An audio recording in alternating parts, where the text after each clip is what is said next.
Have you ever wondered why your body completely shuts down your hunger when you're really sick, almost like it's giving up on you? Today we're going to talk about how possible it is that nature actually wants some of us to die when we get sick. This sounds extreme, but there's a biological logic behind it that most people never consider. When you're fighting a serious infection, your body burns through calories at an incredible rate, yet simultaneously kills your appetite completely. You're essentially running on empty while refusing to refuel.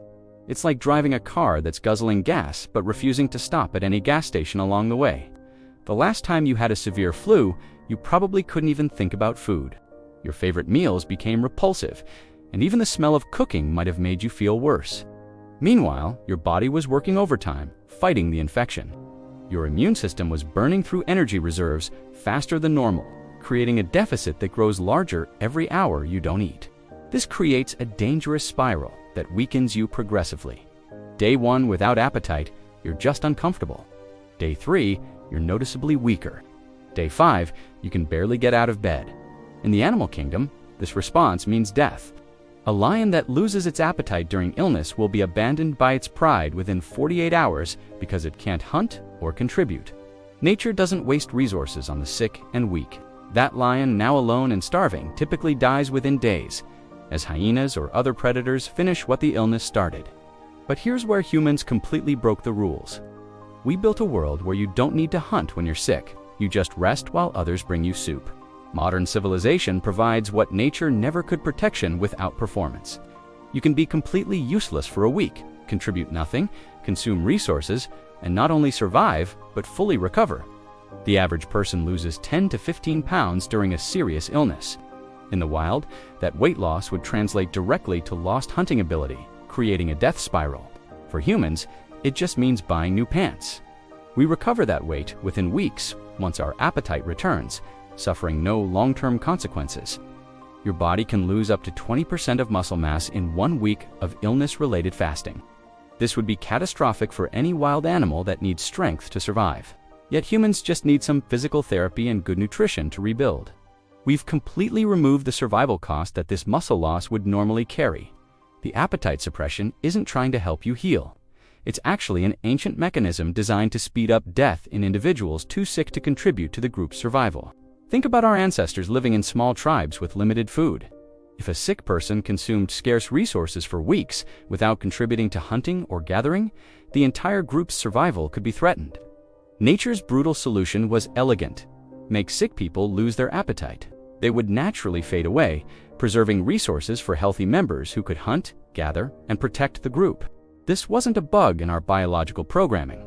It was a feature specifically designed to eliminate the weak through a process that looked natural and painless. Your immune system fighting the infection is only part of what's happening.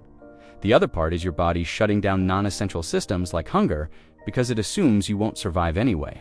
In nature's original design, if you were too sick to get up and find food, you were supposed to die. The appetite loss just accelerated an inevitable outcome.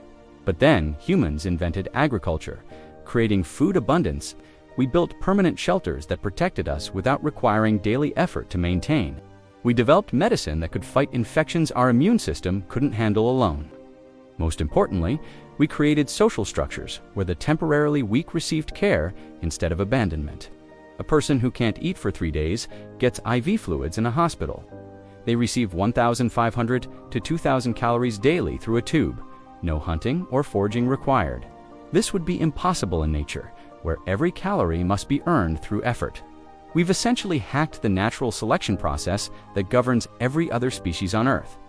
Modern humans can be completely weak and vulnerable for extended periods without dying.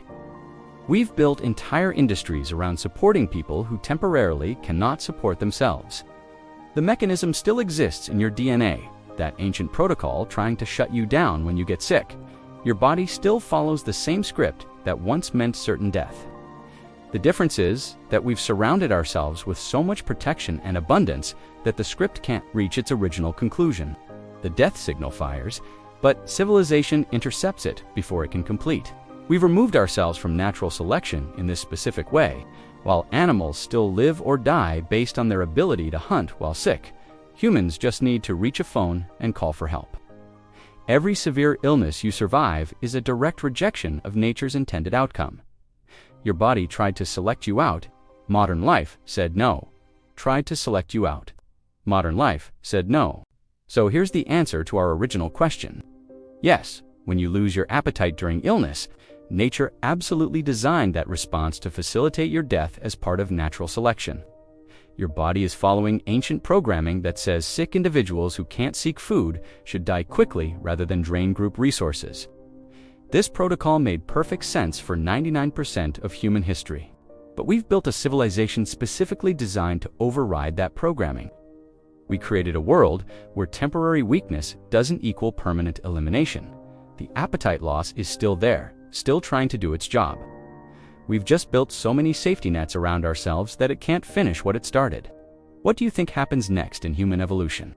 Will our bodies eventually abandon this response since we no longer need it? Or will we permanently carry this ancient death mechanism that we must continually override with technology?